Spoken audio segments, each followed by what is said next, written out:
Hey everyone, it's an honour to be opening Product League's PMing for Good from the IronSource HQ in Tel Aviv. I'm Adam Stevens, VP Product at IronSource. I also co-founded Luna Labs, which is now IronSource's creative management suite. We provide technology to help game studios and app developers create, manage and optimize their creatives efficiently. Today, I would like to take you through a few moments in Luna's history that taught me some valuable lessons. My aim is to show you how success is not always a straight line. The story is pretty simple. We found a problem, we made a company, and 25 months later we were acquired by IronSource. But before I share more about that, let's go back a little further. This was me, always known as the happy kid. Very far away from being remotely interested in product development. In fact, as I grew up and started to experience life, I fell in love with music. So much so that I wanted to be a record producer or an artist. I would live, sleep and breathe music. I told my mum that I should study music production in university and it would really help propel me into the industry. I wouldn't say she said no, but she opened my eyes and understood how I saw the world. And so instead of music, I ended up studying electronic engineering with a side course in music technology systems to scratch that itch. Oh, and by the way, when I say studied in the UK, this is what I really mean. Shortly after graduating with my newfound skills and engineering degree, I wondered what it all meant and decided I needed to find myself. I didn't want to be an engineer. How could I apply what I had learned and where would that be? After a brief moment considering moving to New Zealand to attend culinary school, my dad this time stepped in and again guided my passion.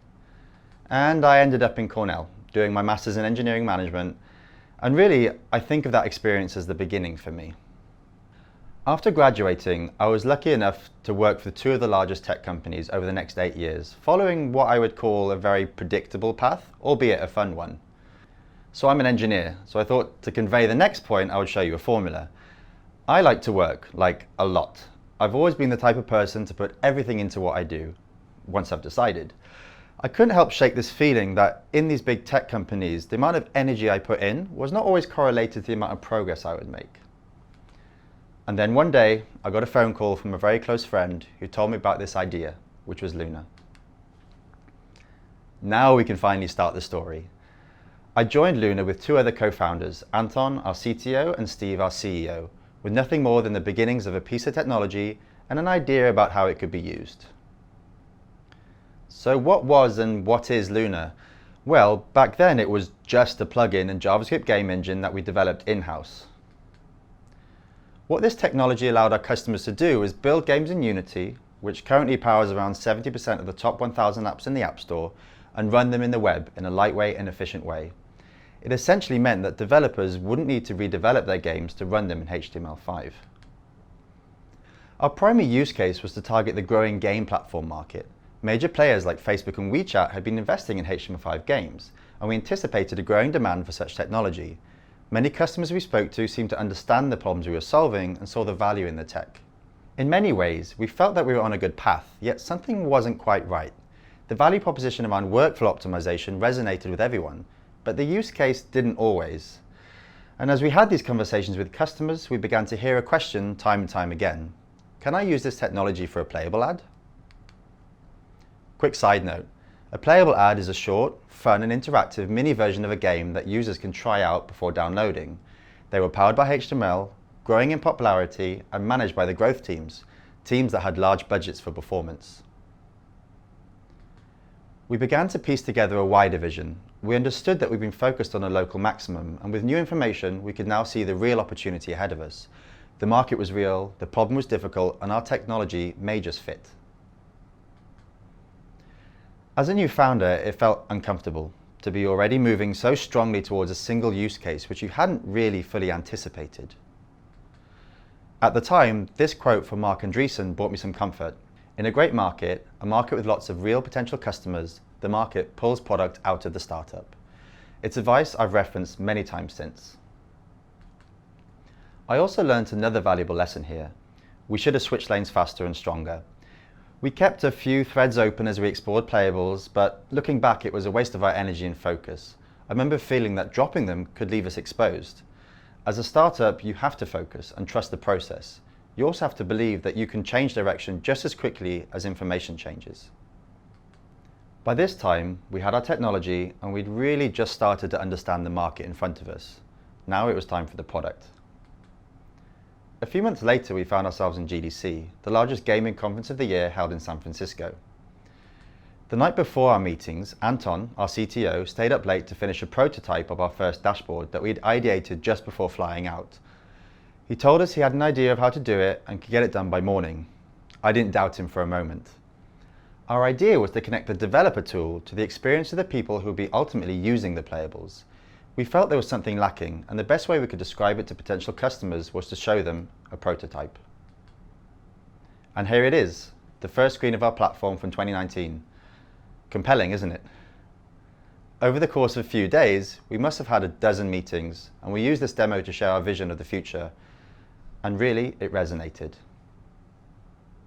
Over those 3 days, I saw many of the concepts I'd read about as a product manager firsthand. Here are 3 of them I'd like to share with you. MVPs are really your MVPs. The value we got from this short demo allowed us to truly understand Luna's place in the ecosystem in real time. We got to understand who our customer really was, not just the developer building and using our technology, but everyone else connected to the creative production cycle. It expanded our vision and potential market. And please don't be perfect. No one cares when you're building out your product. Thankfully, it's not a mistake we made, as you can probably tell from the previous slide, but I've seen it happen many, many times. The value we got from this demo was incredible, and if we tried to perfect it or talk around it, we would have missed the value and missed the point. But even though I counted this as a success, looking back on it, it took me some time to appreciate the significance this platform would play and will continue to play in our story. The value proposition was evolving. I'm going to fast forward now to another milestone on my product journey and my journey in Luna. And this one is all about having strong conviction around what you should be doing, until you shouldn't be doing it anymore. We're approaching the Christmas holiday, and I remember vividly being sat at lunch with a partner. We'd gone to see them in one of their offices. Something we still do to this day is talk to our customers constantly, not just at fancy lunches, but with any opportunity we get. I think that one of your core roles as a product founder is to listen. Listen to everyone and everything they say. Being able to actively listen and extract key messages is one of your best assets, but it's not always easy. It's so simple to skip over points which are difficult to hear or don't quite align with your expectations. You have to fight this at all costs. At one point in the conversation, the customer mentioned something about being able to track engagement metrics in their ads. I nodded and continued to eat, but then as the words registered, I paused and started to question them. We'd always assumed that data wasn't obtainable for us for several reasons, but hearing this news, we realized that we had overlooked something completely. This was pretty much my face at the time. I had to face the reality. We'd fallen behind. In fact, I felt that I had fallen behind. I let my assumptions get in the way of the reality, and I should have validated something so important to our company very early on. It was a tough ride home for me. But here's how you win. We prioritized based on the new information we'd received, and that Christmas holiday, we built out our first V1 analytics solution, Luna Insights. And here's a quick look at our first ever solution for in-ad analytics. As you can see, the dashboard was basic, but the value we were able to unlock by doing this was incremental. Now from that moment, it was just over a year before we joined the IronSource family, and there were plenty more challenges and mistakes I made along the way. But I hope for now, those 3 examples will let you understand more about Luna's journey from a cool piece of technology through to identifying our market and finally landing on our product and vision. We've been able to identify real problems, and we've been open to changing and always been able to prioritize customer feedback above everything else. But while it sounds like a story which followed a linear path, the reality is that these 3 pillars of your company are constantly influencing each other. The market has influenced our investments in technology just as much as our product has been able to grow the market by opening new avenues of performance for our partners. If you're ever in a position where you're building a product or starting a company, use frameworks to guide you and to keep you on the right path, but feel confident enough to use your intuition to help you navigate between these 3 pillars. Your core value proposition should be discovered, not defined. In preparing for this presentation, I also reflected on my personal journey that I shared earlier with you. I started with my abilities or technology and followed the guidance of family and friends. By doing this, I was able to understand my best path forwards, which ultimately led me to be standing here today, sharing my insights as a product manager at IronSource. Thank you everybody for listening. Here's my contact details if you want to get in touch.